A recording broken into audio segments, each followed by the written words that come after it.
CGTN, China Global Television Network.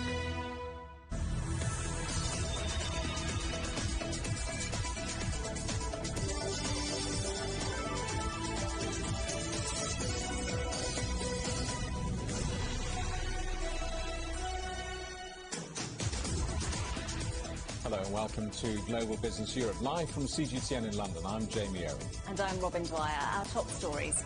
Shares in top Chinese tech giant Tencent tumble after it tightens controls on concerns over child gaming addiction. Our other headlines: police in Ukraine launch a murder inquiry after a Belarusian activist is found hanged in a park. Mass testing and lockdown restrictions. China sees one of its biggest outbreaks of coronavirus with 400 cases in 2 weeks. We're in Afghanistan, where civilians in Lashkargah are caught up in the battle for the provincial capital. At least 40 people have been killed. And Biles is back with bronze. The American gymnast who withdrew from other Olympic events to protect her mental health celebrates with a medal.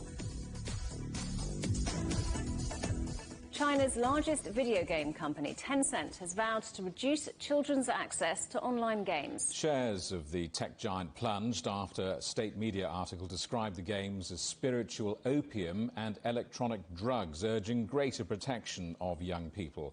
Anne Chung reports. Local blue chips declined on Tuesday after a publication run by Xinhua News Agency criticized online gaming addiction as spiritual opium and called for curbs.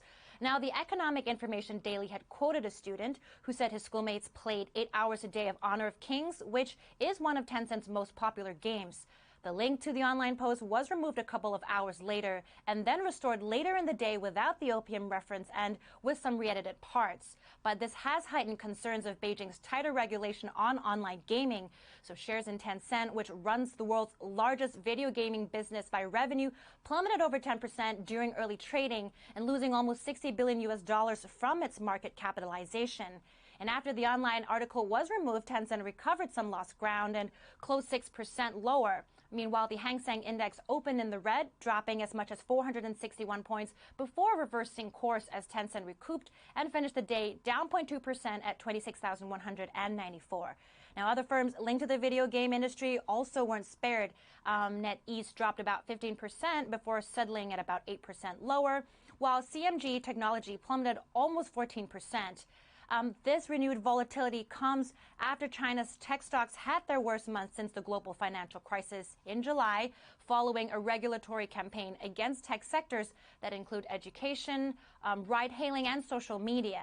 And in response, Tencent has pledged to limit playtime for minors to just an hour during weekdays and 2 hours on holidays. It also plans to ban in-game purchases for those under 12 years old and called for the consideration of a complete ban for that age group.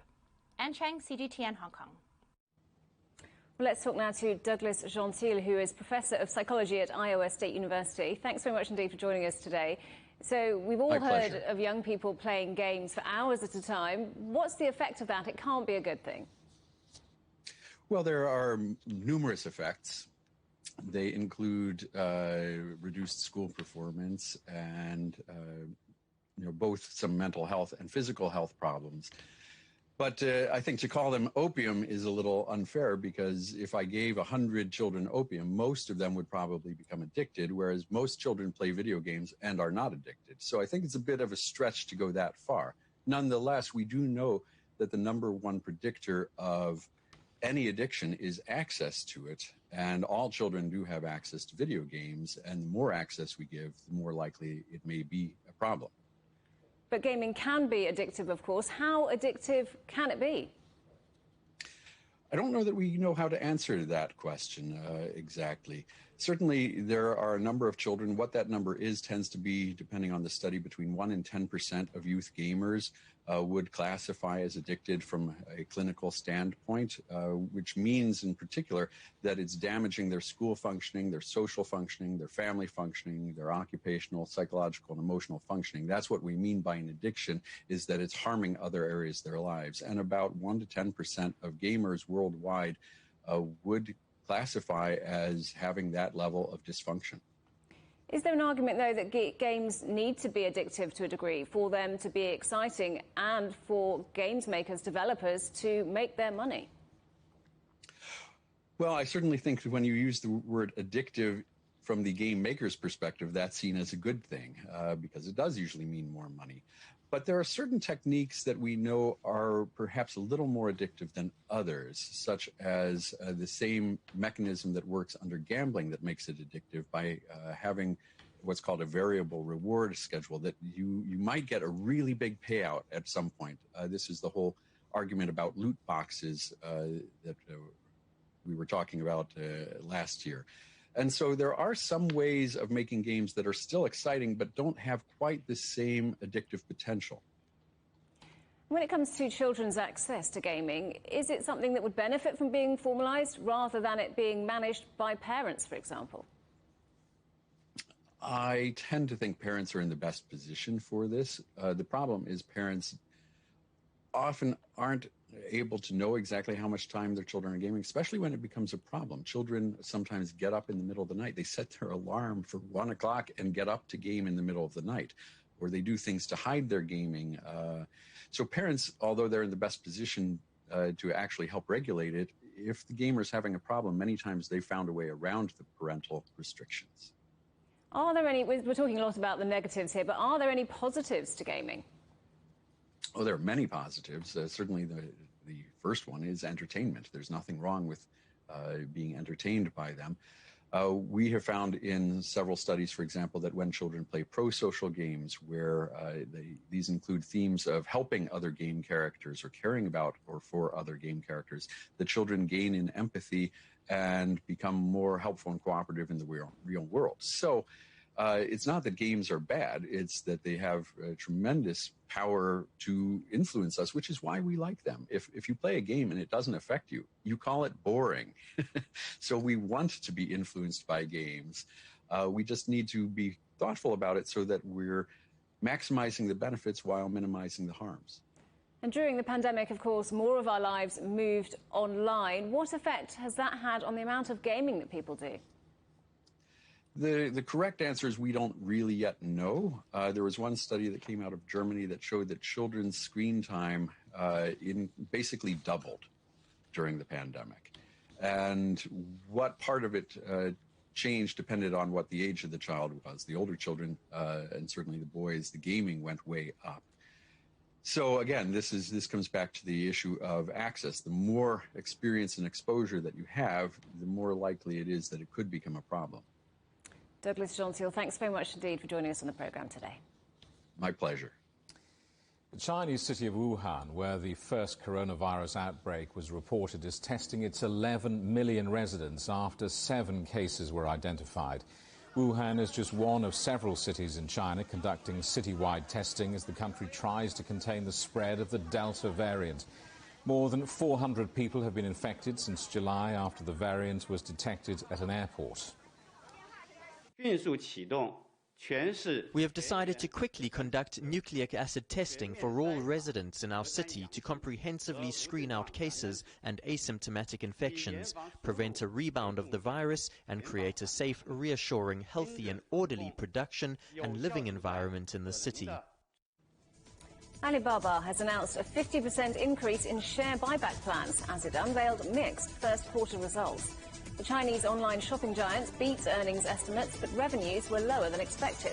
First-quarter net income came in around $7 billion, less than a year earlier. Alibaba said it would repurchase $15 billion in shares by the end of 2022, up from $10 billion, to reassure investors amid the prospect of further scrutiny from Chinese regulators. BP has announced a $1.4 billion share buyback and says it will increase its dividend by about 4% a year through to 2025. Soaring crude oil prices have boosted the energy giant's second-quarter results to a profit of $2.8 billion. That's up from a loss of more than $6 billion last year when coronavirus brought the oil industry to a standstill. Australian airline Qantas says it will furlough 2,500 staff for 2 months because of coronavirus border closures. The airline says staff will be stood down, mainly in the state of New South Wales, but they won't lose their jobs. Sydney, where Qantas is headquartered, and surrounding cities have been in lockdown since the end of June. 199 new cases were reported in New South Wales on Tuesday.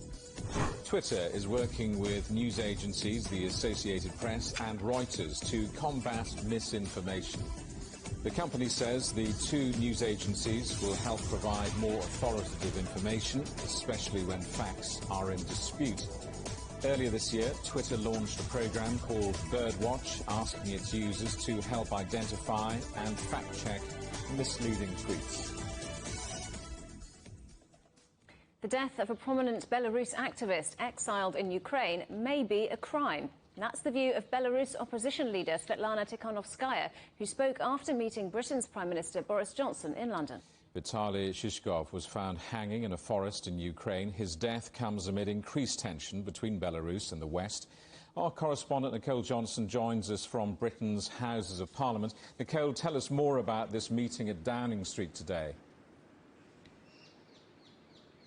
Well, this was largely a symbolic meeting between the British Prime Minister Boris Johnson and the Belarus opposition leader Svetlana Tikhanovskaya. Really, she wanted to see a show of support from the British government, and she got it. Boris Johnson said that we are on your side. She'd also like to see an increase in the range of sanctions that are being placed on the Belarus government. She'd like to see them expanded. Just remembering, of course, that the UK, US and European Union all refused to recognise last August's election result that put the president, Alexander Lukashenko, back into power. He's been in power for 27 years now. She was also asked about the death of a Belarus activist, and she did say, though, that it was too early to make too much of a comment while the police investigation is underway, as you'll see in this report. Vitaly Shishkov, the leader of a group helping people flee from Belarus, has been found dead near his home in neighbouring Ukraine. Police said they're investigating. His body was found hanged in a park in Kiev as international pressure on the government in Minsk intensifies. British Prime Minister Boris Johnson has met Belarusian opposition leader Svetlana Tikhanovskaya. She's urging the government to tighten its international sanctions against Belarus. We are very much on your side, very much supportive of what you're doing, and we are committed to supporting human rights and civil society in Belarus. After the meeting, the opposition leader had this message for reporters. Everybody who is in Belarus and who are in exile have to take care about themselves, because we see that regime maybe will not stop from anything. And now the Belarusian Olympic sprinter, Kristina Timanovskaya, has been granted a humanitarian visa by Poland. Her drama at the Tokyo Olympics has focused attention on the situation in Belarus. Timanovskaya claimed team officials in Japan tried to force her to fly home against her will, and she feared for her safety. However, the Belarusian Olympic Committee said Timanovskaya left the competition due to her emotional and psychological state. The athlete took refuge in the Polish embassy in Tokyo on Monday. The Belarusian government hasn't commented, but the International Olympic Committee says it's investigating the athlete's claims. We spoke to her twice. She reassured us once again she's feeling safe and secure. I believe there's a call going on this morning with her as well. And together with the relevant authorities and the competent organisations, she is planning her future. However, activists fear the athlete's family will be targeted in Belarus. Since last year's election in Belarus, protests against the government has led to a heavy crackdown on the opposition. Activists say 35,000 people have been arrested. Now Belarusian authorities have taken on Timanovskaya, and with the world watching, she's not backing down. Nicole, how is the government in Belarus likely to respond to these events, and how damaging is it for them? Well, at this stage, we've heard very little from the Belarusian government. As for the president, Alexander Lukashenko, it's likely that he'll want to continue to try and portray an image of power and strength and being in control. How might he do that? he could escalate his repression on civil society groups, activists, journalists, humanitarians. That's one way. And we could potentially even see the Belarus government also increase some of these international incidents that we've seen over the last couple of years. Only in June we had an occasion where a Belarusian opposition journalist and his girlfriend were detained off a flight. Now, that was a Ryanair flight. It was diverted in European airspace and diverted to Belarus. Now, that journalist is still under house arrest. So there's some of the actions that we could see, but at this stage it's been pretty quiet from the government's front. They seem to be watching what's going on, minding their words for now, and we may start to see that show of strength in the coming weeks. Nicole Johnson in Westminster, thank you very much. You're watching CGTN. Still ahead. From a comeback bronze to BMX history, we'll have the latest action from the Olympics, Day 11.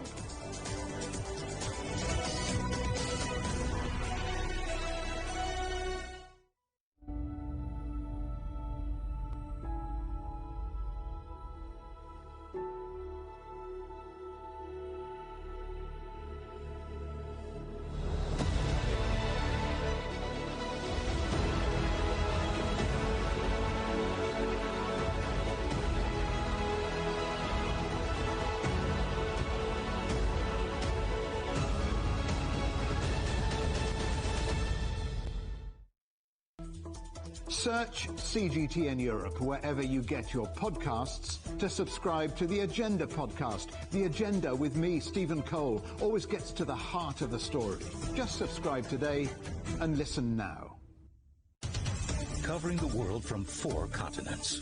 A new horizon. Teams in Beijing, Washington, D.C., Nairobi, and London. Who connect, interact, and inquire to bring you the stories that matter to all. The Link, only on CGTN.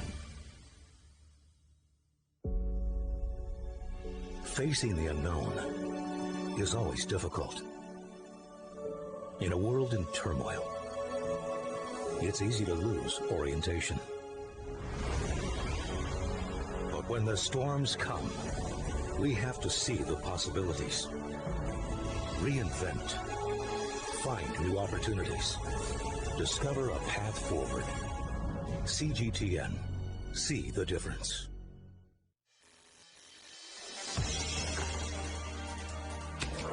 The world has changed under the pressure of the pandemic. For many of us, life is returning to some kind of normal.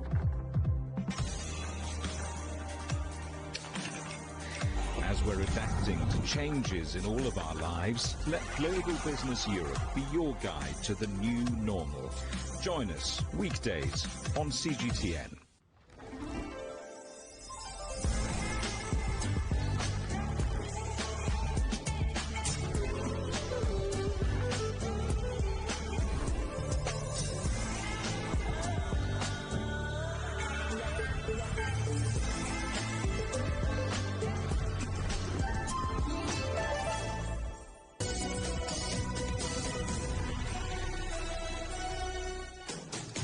Welcome back to Global Business Europe, live from London. And a quick reminder, CGTN is available to watch for free on all of the major digital platforms, on Smart TV or online on Roku, Apple TV, Amazon Fire and Android TV, YouTube and Dailymotion, CGTN.com and the CGTN app.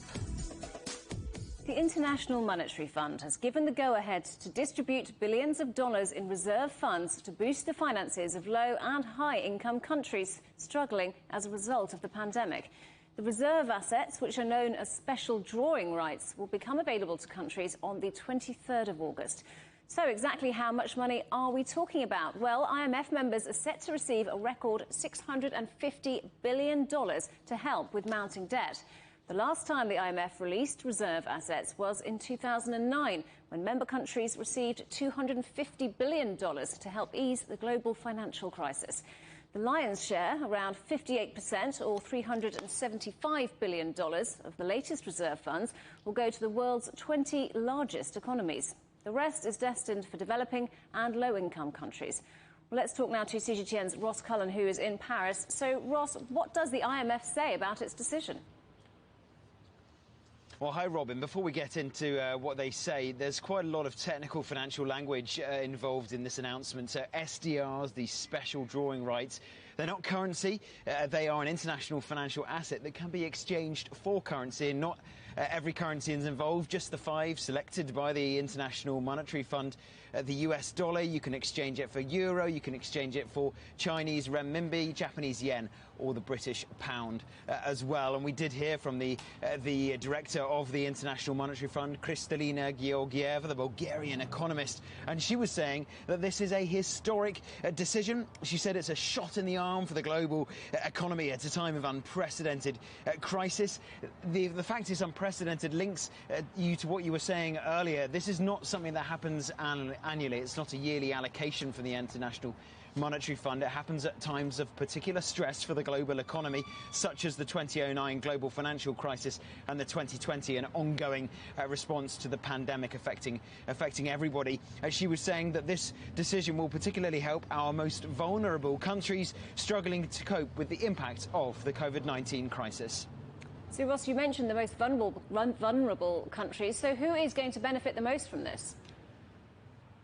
Well, you also mentioned the fact that the lion's share will go to wealthy nations, Robin, and that is something that the IMF could potentially be criticised for, because we have seen this before with the COVAX response from some of the more industrialised nations, saying that you shouldn't be focusing just on vaccinating the Western populations of the world. You should also be focusing on providing and producing hundreds of millions of doses of the coronavirus vaccine for emerging nations. And that is something that the IMF wants to pay particularly close attention to, the fact that this allocation of drawing rights, this allocations of assets which can be exchanged for currency to help you out if you are in a time of particular domestic stress with your economy, such as being impacted by a pandemic. The IMF conscious that it needs to focus on vulnerable countries as well, and so countries in Latin America like Argentina, countries in Africa like Zimbabwe, Zambia, Nigeria, countries in Asia like Pakistan and Sri Lanka could benefit from this move from the IMF.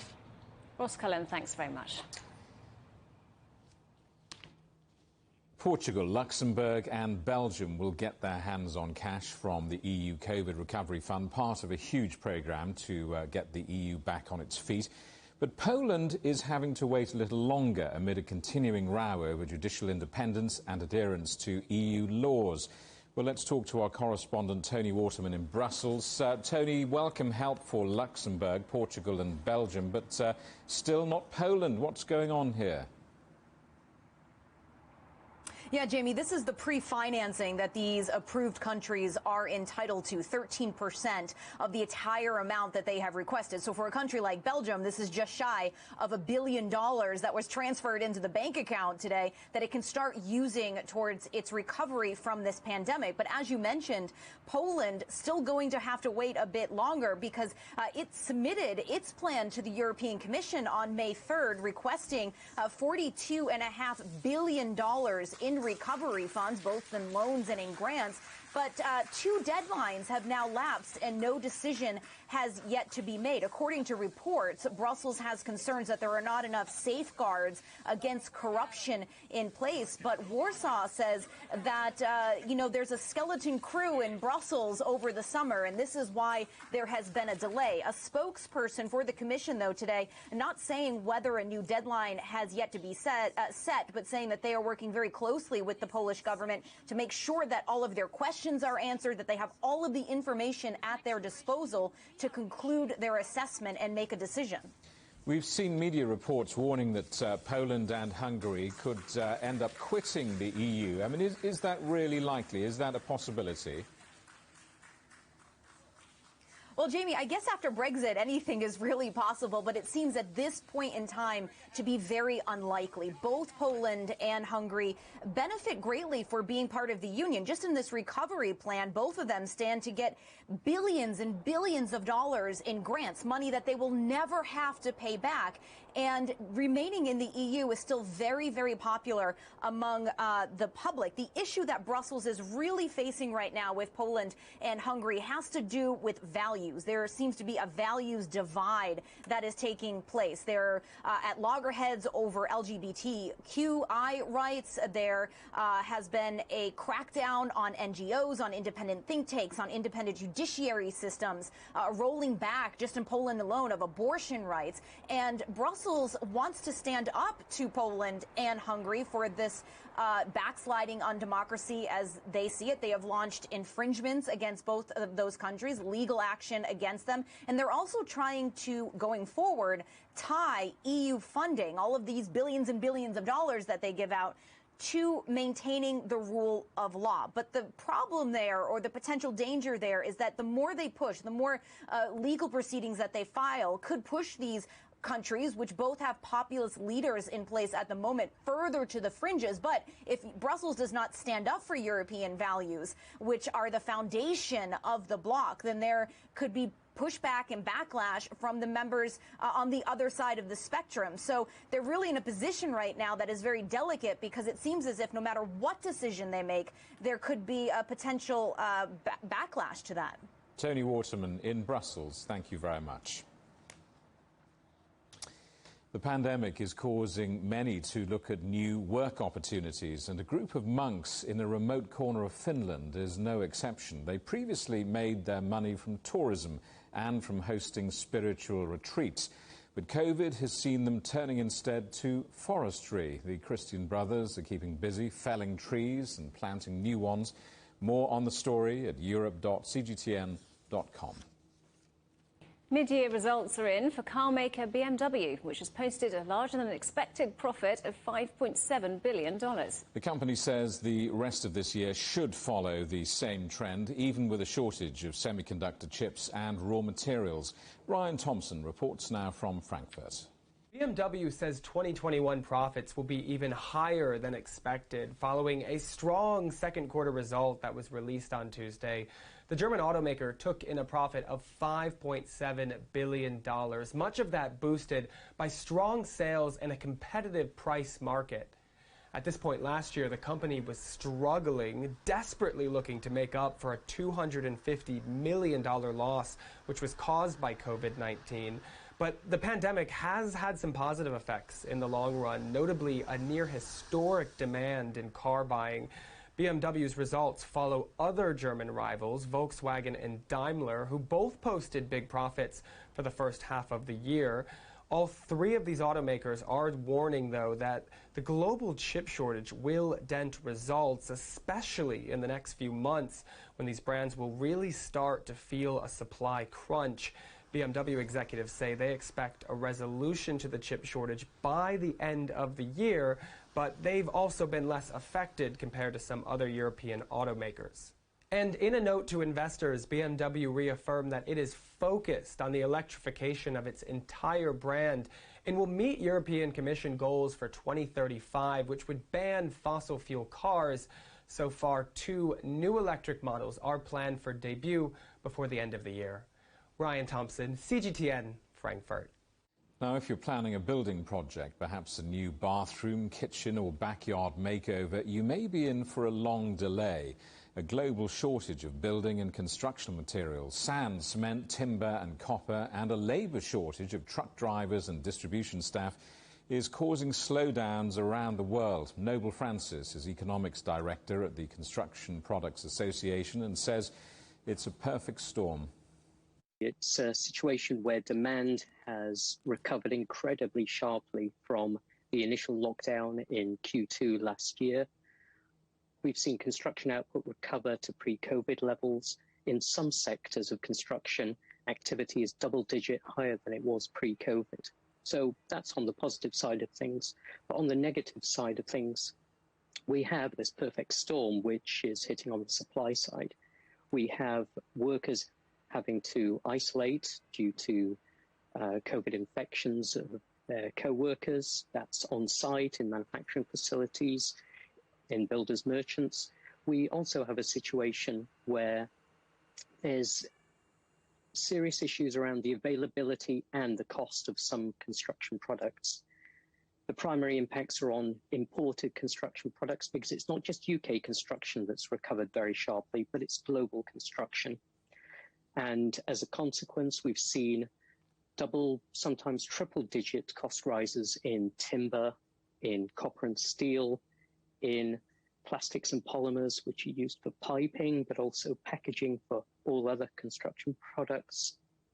In addition to construction products availability and costs, there are skill shortages in some areas as well. And then adding to all the ills, on the supply side, we have serious issues about a lack of haulage drivers, which clearly impacts on manufacturers and merchants delivering products to site. Well, that's a long list of problems. What are the solutions, and what, if anything, can central governments do to try and intervene and resolve this? I think government has clearly moved to address the issues around what they call the pandemic, around workers having to isolate, and we'll see those issues start to dissipate. But in terms of product supply, there's not a whole lot government can do. In terms of product supply, particularly around imported construction products, that's something industry will have to look at. And industry will have to become better at planning and buying in advance based upon the projects that they have lined up. It's worth noting that the majority of these issues are hitting the small builders, and the small builders account for 86% of construction employment. The larger contractors and major house builders can plan in advance, they can buy in advance because they have certainty of demand over the next 12 to 18 months. The small and medium-sized businesses don't. They're often turning up at the merchants and looking to buy what they need for that day or the next few days. And as a result, they're subject to issues around costs, inflation, but also availability as well. And then from the skills point of view, government can actually make a difference here. And government needs to focus very much on increasing the number of apprenticeships, but government won't be the complete solution. Industry, again, has to look at how it can upskill and reskill workers, because the needs are not just for now, but in the medium term, as we move towards net zero, as we enact more infrastructure as well. How long is this crisis, if I can call it that, going to last? Are we talking just a few months squeeze here, or is this going to go on for years? In terms of product supply, I think we're looking at extended lead times and significant cost inflation over the next 6 to 9 months, whilst demand continues to be so buoyant. Looking on the skill shortages side, then I think we're looking at long-term structural issues, and this is an area where government will have to invest, industry will have to invest long-term to solve this issue. This is Global Business Europe on CGTN. Still ahead, Southern Europe in flames. These are live pictures from Greece as the country battles wildfires there. This fire just outside the capital, Athens, one of 100 burning in the country in recent days. Italy also sees its coastal resorts brace for blazes too. We'll have more when we come back.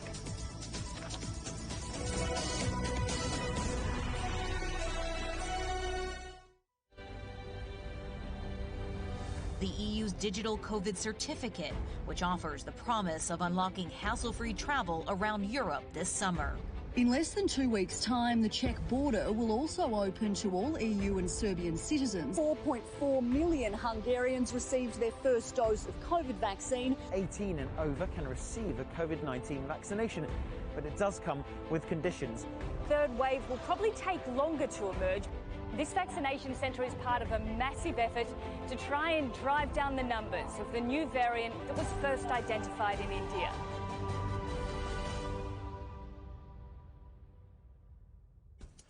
On the agenda with me, Stephen Cole, we look up into space. We look down into data. We look at debt. We look at politics. We look at opioids, climate change. We look at all the issues that really matter around the world. But you matter too. We want to tell the stories you want to see and hear about. Make it your agenda.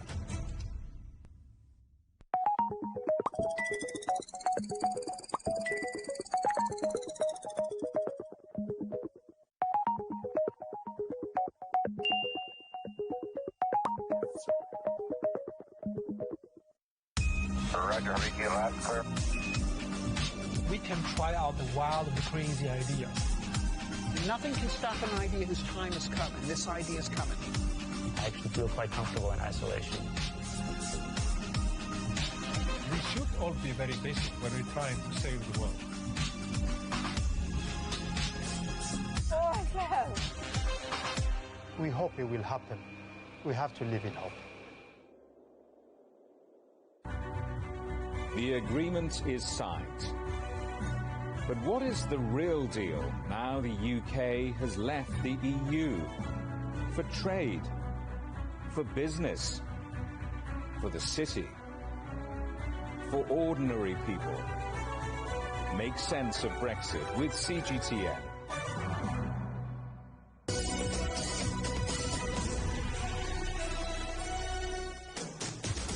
Welcome back to Global Business Europe with Jamie Owen and Robin Dwyer. Our top stories.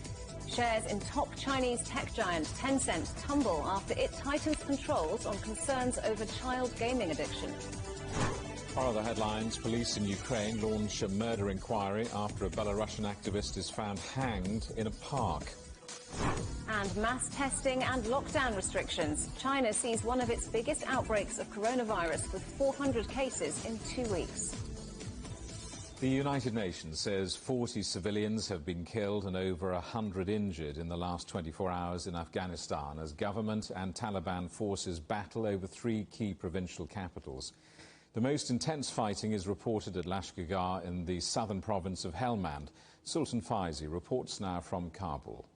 Seems like the violence has entered a new phase, and Taliban are trying to advance in the provincial capitals of southern Lashkargah, of Helmand province, and also in western Herat, that the city has kind of choked by the Taliban from different sides, as they have captured over 17 districts across the provincial capital in Herat.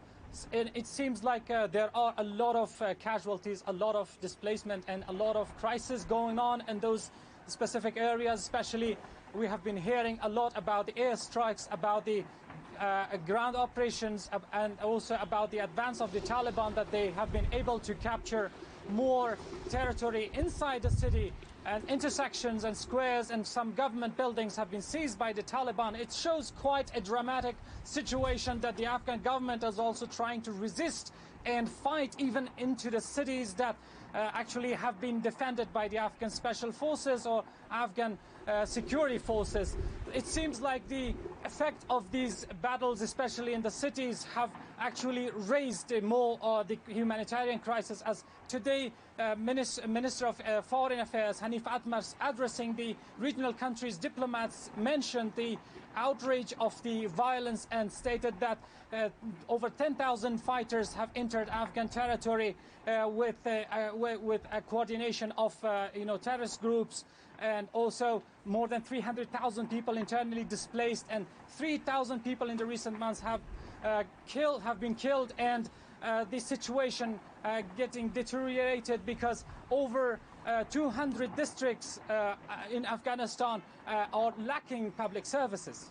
Sultan Faizi reporting there from Kabul.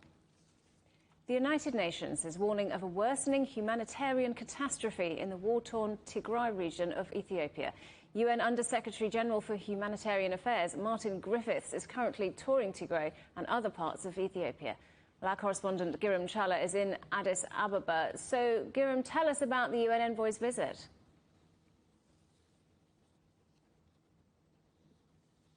Unfettered humanitarian access to Tigray, the UN is seeking. By the way, over the last 2 weeks alone, 2 top UN officials have visited Ethiopia. Of course, that includes Martin Griffiths, coordinator for humanitarian affairs under the Secretary General himself. Now, the UN wants these corridors to be opened as soon as possible, and it wants the Ethiopian government and TPLF force in the Tigray regional states to work together so that people who are affected because of the conflict can be addressed by the international community as soon as possible. As you might also know, there are hundreds of trucks stuck between the Tigray regional state and Afar regional state in the border towns trying to pass through the Tigray regional state, but they couldn't do it. These trucks are filled with humanitarian aid, including food. The Ethiopian government blames the TPLF force for waging attack against the Afar regional state, so unable to cross these trucks. The TPLF, on the other side, is blaming their government of not allowing these trucks to pass through its borders. All in all, we must understand that people are still being affected and solutions are needed as soon as possible. That's what the UN wants to achieve at the end of the day. And Giram, UNICEF has said that more than 100,000 children could face extreme starvation there in the next year.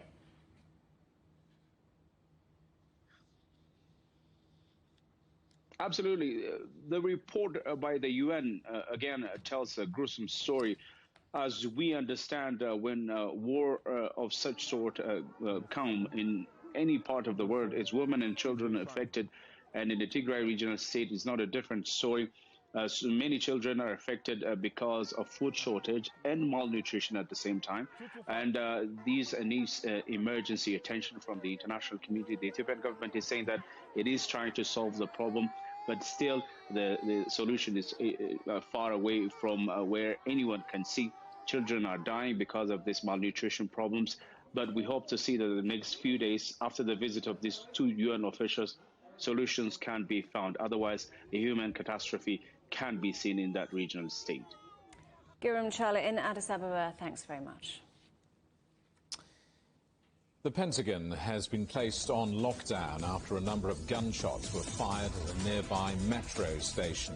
The headquarters of America's Defense Department says the incident took place at the Pentagon Transit Center. The station serves as the major entrance to the Pentagon and is used by thousands of staff every day. US police officials say a fourth officer who responded to the riots at the US Capitol on the 6th of January has died by suicide. Washington, D.C. police officer Gunter Hashida was one of the officers who was guarding the building. Officers testifying before a congressional committee say they were beaten as they tried to defend the Capitol against supporters of former President Trump. Iraqi authorities say they've reached a deal with Washington for the return of more than 17,000 ancient artifacts stolen following the 2003 US-led invasion. Tens of thousands of antiquities disappeared, many finding their way to dealers and museums outside the country. US authorities are working to recover the treasures, some of which have already been returned. The Democratic People's Republic of Korea wants international sanctions lifted before it restarts nuclear disarmament talks with the United States.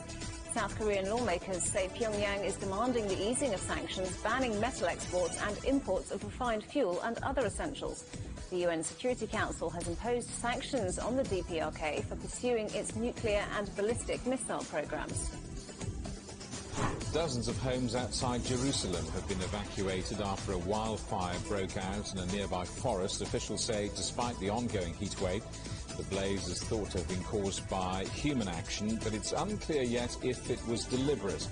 Firefighting planes have been helping emergency ground crews to try to control the fire, which has spread across 10 hectares. It came close to a gas station, which was cleared of people, but the fire has now been contained. Well, temperatures are soaring in Greece too. These are live pictures from an industrial area just outside Athens where 300 firefighters, 35 emergency vehicles and 10 aircraft are trying to put out a huge blaze. The country is dealing with its worst heat wave in 30 years. Well, things are even worse in Turkey, where large fires have now raged for 6 days. And in Italy, fires have also reached coastal resorts. Evangelos Ipsas reports. Parts of southern Europe remain in a state of emergency for the 5th day as temperatures continue to hover at record levels. Here in Greece on Tuesday, temperatures reached 47 degrees Celsius, putting the country at an extreme risk of wildfires. The Greek government issued a warning last week to its citizens and tourists to avoid unnecessary work and travel and to limit electricity use as the government tries to cope with the crisis. For now, major tourist attractions such as the Parthenon remain closed. We're dealing with the worst heat wave since 1987. As you can imagine, the increased demand of electric power creates a significant burden to the system. I want to reassure Greeks that everything humanly possible has been done to secure the country's power supply, but we're also asking consumers to help us. Firefighters in Greece say they have tackled more than 60 wildfires in the last 24 hours. But the most devastating so far are seen in nearby Turkey, where crews and volunteers battle a string of blazes along its coastline for the 6th day. On the wooded hills of Antalya's Magnavat district, residents fled their homes as planes and helicopters fought the fires from air. More than 130 blazes have raged across parts of Turkey, killing at least 8 people and burning more than 118,000 hectares of land. Neighborhoods in the tourist city of Bodrum have also been evacuated. In Italy, holidaymakers were evacuated after wildfires devastated a pine wood near a beach in Pescara. More than 800 wildfires were recorded over the weekend, mainly in southern Italy.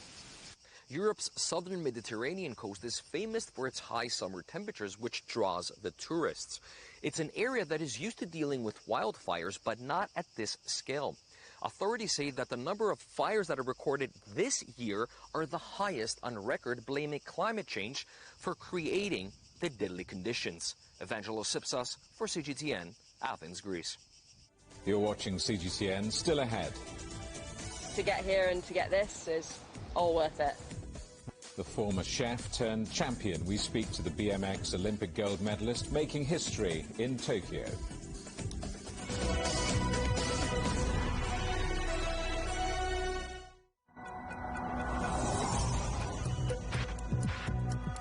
Each day, there are millions of stories.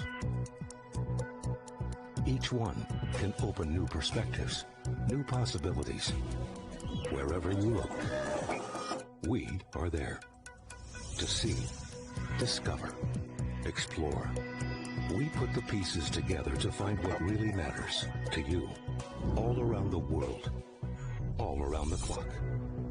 Our reporters are at home across the globe. From our headquarters in Beijing and production centers in Washington, Nairobi, and London, China Global Television Network. Stories from across the globe, reaching people across the globe. CGTN. See the difference.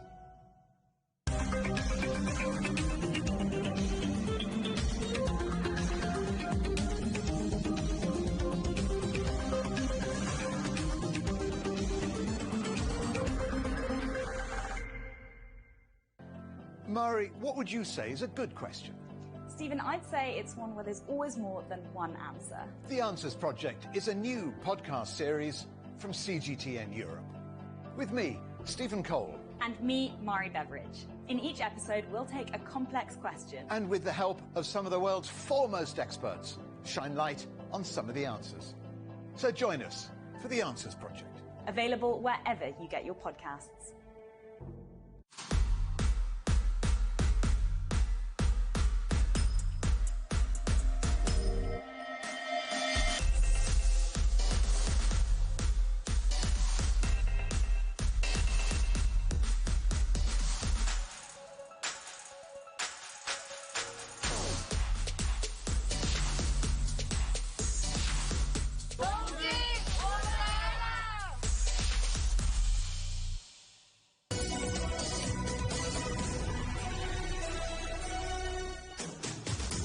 Welcome back to Global Business Europe.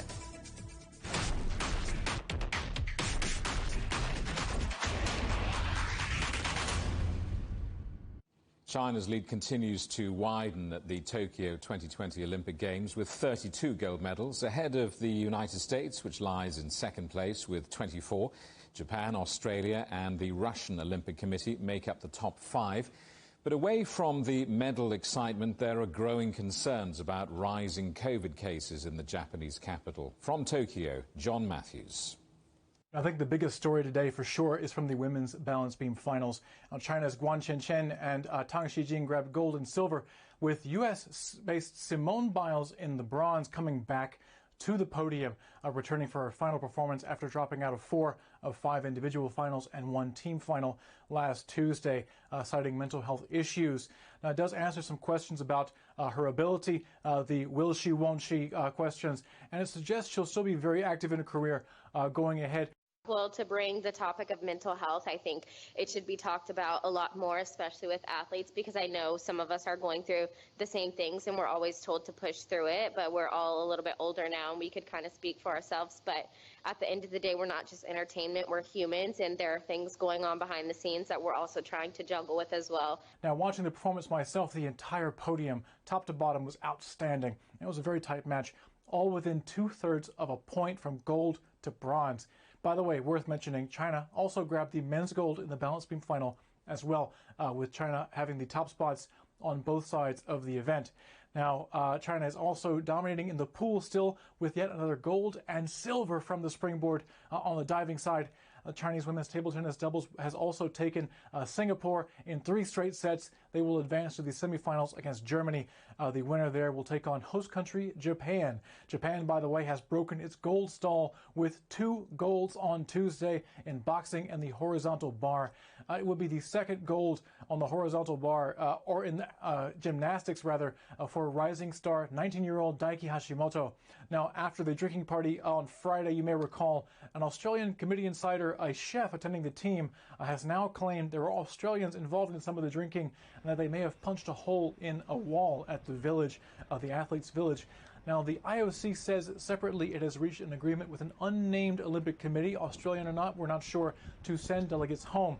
Now, these delegates, they say, have already finished their events. Now, the Australian side also, those athletes involved, rugby players and rowers, apparently are also done with their events. Now, their committee says it wasn't the same group as the big party on Friday. Now, backing out of Tokyo, there were more than 3,700 new cases on Tuesday at a very high and staying high 19.8% positive rate. 1 in 5 testing positive for COVID-19, meaning that many more are likely infected. Now, more and more hospitals in and around Tokyo are turning people away, now shifting to focus on the most severe cases in hospital and monitoring those with less severe cases from home. The issue, according to medical experts, is that there is no clear peak on the horizon and little sense of urgency on the streets, so the strain on hospitals is expected to increase. The Tokyo government is visiting establishments who are staying open against government requests after hours and serving alcohol, trying to get their understanding, they say. But these establishments say they are struggling under low or no or delayed subsidies and that they'll have to close permanently if they don't stay open for business. Now, the games are continuing, speaking of being in business, with the IOC claiming positive rates under 0.1% and minimal connection to rising caseloads, but many on the streets say the games are encouraging them to go out against government requests. John Matthews, CGTN, Tokyo. BMX freestyle is one of the sports making its Olympic debut in Tokyo, and Great Britain's Charlotte Worthington has been celebrating her gold medal as the first woman to land a 360-degree backflip in competition. The 25-year-old says she hopes recognition at the Games will lead to more positive exposure for BMX. She spoke to CGTN's Dan Williams. Just 3 years ago, Charlotte Worthington was working in a Mexican restaurant near Manchester in England. Fast forward and the Team GB athlete is now celebrating becoming the first ever Olympic gold medalist in BMX women's freestyle. And she's still struggling to come to terms with her achievement. BMX was in the Olympics was never a goal from day one because it was only introduced into the Olympics this year, and I found out about it in 2018. So I kind of fell into doing that. I took a lot of opportunities. It meant I could quit my job that was full-time in a kitchen. I've suffered a few injuries, and actually it was only 4 weeks ago that I dislocated my shoulder for the 3rd time. There's a lot of tough days in training, but to get here and to get this is all worth it. Worthington's gold medal success was built on a 360 backflip. She fell attempting to do the trick on her first attempt, but landed it 2nd time round. It's the first time a woman has successfully completed the manoeuvre in a competition. I think going into this, I set my sights on gold, and I knew as soon as I did that I had to do something special anyway. It's very easy in BMX to back down from things. It's a very scary sport. But you get huge adrenaline rushes off it, so maybe I had a bit of adrenaline in me, but the 2nd run I was thinking I've just got to give myself a chance to do this, And as soon as I did that and kind of got out my own way, it just happened. Great Britain has enjoyed an immensely successful BMX campaign. A British athlete has medalled in all 4 BMX events here, and that's likely to spur more interest in the sport. I think we'll probably be showing extreme sports in a new light. There's definitely a stigma attached to them, and I think we're just proving that wrong. We're athletes as much as Usain Bolt is an athlete. We work as hard, we sacrifice as hard, and then we reap the rewards. It has been a fast turnaround for Worthington, swapping a restaurant kitchen for the Olympic stage. But it's a recipe that others will be looking to emulate. Dan Williams, CGTN, Tokyo. Thousands of competitors and support staff have flown from home to take part, and vast amounts of concrete have been used to build the facilities. However, Tokyo 2020 is trying to become the greenest Olympics ever, and organisers have pledged that the Games will emit net zero carbon emissions. Mayu Yoshida reports. This factory on Tokyo Bay processes dozens of tons of plastic bottles every single day, including all bottles from the Olympic athletes' village. The bottles are pulverized and heated before they're turned into plastic bottles again. For a long time, Japan exported its waste, but it's important to circulate waste domestically and recycle what we can at home. Organizers want to make recycling and sustainability key at the Tokyo Olympics. Over 6 million electronic devices have been donated and turned into 5,000 Olympic medals. The company that spearheaded the project says the pandemic helped them collect more devices. As more people stayed at home, they started cleaning up their house, and that led them to donating unwanted computers and smartphones. At the Olympic Athletes Village, sustainability is being promoted at every corner of the village. Here at the Olympic and Paralympic Village, thousands of athletes from more than 200 countries will be living here. They will be using recyclable beds and partition walls and will be riding electric cars. The village will also be powered by hydrogen. The hope is for this to be a new model for sustainable inner-city housing. But despite all these efforts, some critics say it's far from reality. The eco-friendly efforts at the Tokyo Olympics have highlighted the double standards of Japan. The standards, critics say, were created just for the Olympics. Japan is still the second largest generator of plastic waste per capita in the world, according to the United Nations Environment Program. Olympic organizers hope the Tokyo Games will leave a lasting legacy on not just the competition, but also the environment. But whether Japan can keep its sustainability pledge after the Olympics will be in the hands of the people. Mayu Yoshida for CGTN, Tokyo. The headlines again. Shares in top Chinese tech giant Tencent tumble after it tightens controls on concerns over child gaming addiction. Police in Ukraine launch a murder inquiry after a Belarusian activist is found hanged in a park. And mass testing and lockdown restrictions. China sees one of its biggest outbreaks of coronavirus with 400 cases in 2 weeks. That's it for Global Business Europe. Thanks for watching. More on all of our stories at europe.cgtn.com, and do follow CGTN Europe on Twitter, Facebook and Instagram. We're on smart TV apps such as Roku, Apple TV, Amazon Fire and Android TV, YouTube and Dailymotion, CGTN.com and the CGTN app. Coming up next on CGTN, it's Africa Live. We'll see you again tomorrow, same time, same place. From all of the team in London, it's goodbye. Goodbye.